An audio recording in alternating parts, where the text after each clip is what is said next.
శ్రీ శంకరావతార చరితము. సరస్వతి భూలోకమున జన్మించుట. శోష నదీ తీరాన పరమ సోత్రియం వంశంలోని విశ్వామిత్రుడు విద్యా వినయ సంపన్నుడు, తేజోమూర్తి, భాగ్యశాలి అయిన నమ్రశీలి.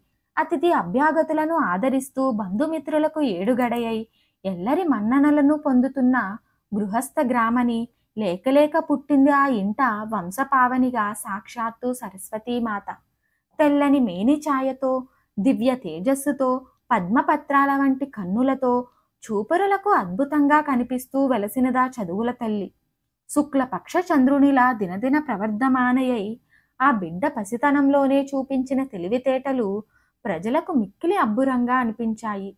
ఆ బిడ్డను తడవు లేకుండా ఉభయభారతి అనే సార్థక నామంతో పిలిచినారు.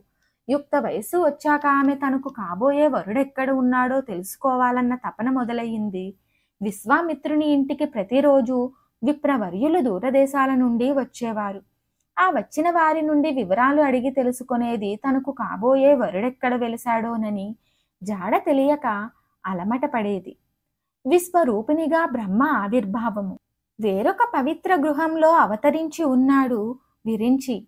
కతిపయ దూరంలో ఉన్న హిమమిత్రుడనే పుణ్యాత్ముడింట విశ్వరూపనామం ధరించి అటు ఉభయ భారతిలాగే ఈయన కూడా తపన పడుతున్నాడు తనకై ఉదయించిన సత్యలోకపు టిల్లాలు గురించి.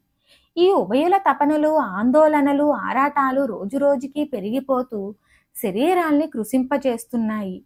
అటు ఉభయ భారతి తల్లిదండ్రులకు గాని, ఇటు విశ్వరూపిణి మాతాపితలకు గాని ఈ ఇరువురి మనోగత విరహాగ్ని పరిస్థితులు తెలియనే తెలియవు.